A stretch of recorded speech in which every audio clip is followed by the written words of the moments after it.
Hello everyone, my name is Heather Velez. Today we're going to be focusing on our AQI school policy.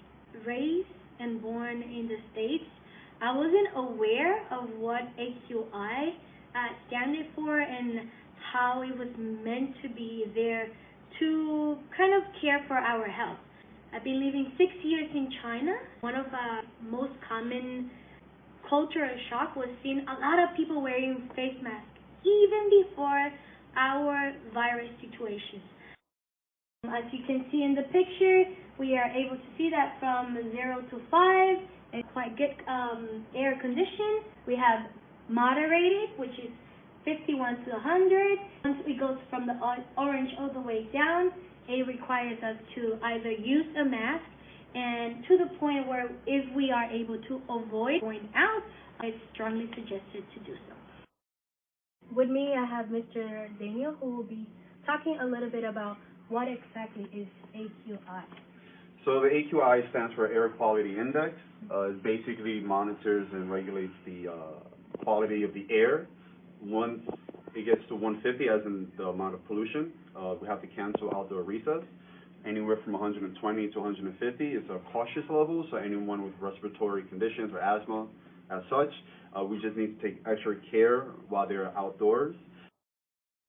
Now, focusing on some of the positive aspects of our AQI policy, will you like to share some with us, Mr. Sean? For sure. The positive side of our AQI policy is to make sure everyone in school is safe. Our children are healthy, and as well as our teachers. Let us know that the weather quality, and it helps my students to be healthy and not go on the days that it's very polluted outside.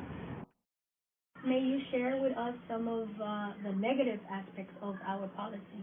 Okay, the negative aspects of the AQI policy can be the children are cut from all physical activities. They're staying inside the classroom all day. Negative side is, like every machine, that should be very precise to let us know the actual quality index. Otherwise, if it detects the wrong AQI for us, then a day is wasted without recess for my students. Based on our AQI school policy, let us say that we have high AQI today.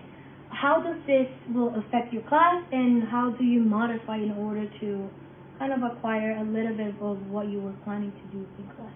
For sure. Okay, so if it is a high AQI, it's not safe for the kids to be outside because it will affect our children's breathing. So we will have to take our class inside. And of course, if we're inside, it's limited on space compared to being outside. So then we will have to modify our games. I am a Mandarin teacher. For me, the class, most time they stay on their seat and do some writing or listening work during the class. However, when there is days that AQI goes high, students don't have their outdoor recess in the morning, which really affects my class because they cannot release their energy outside. That means they will release their energy during my class, especially when it's right after the morning recess. So for these situations, sometimes I will use some like TPR.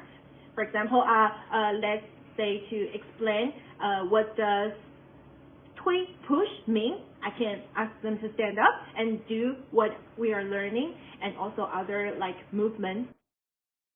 In late August 2008, the U.S. consulate installed an AQI monitor, which led schools to pay more attention to the AQI levels. And the city installed more monitors, and they started a policy in the beginning of 2009, which schools would control the indoor or outdoor recess according to the AQI. How do we implement the AQI school policy? Simple. Our school already has created a group chat where not only teachers but also any member of the school body can be part of.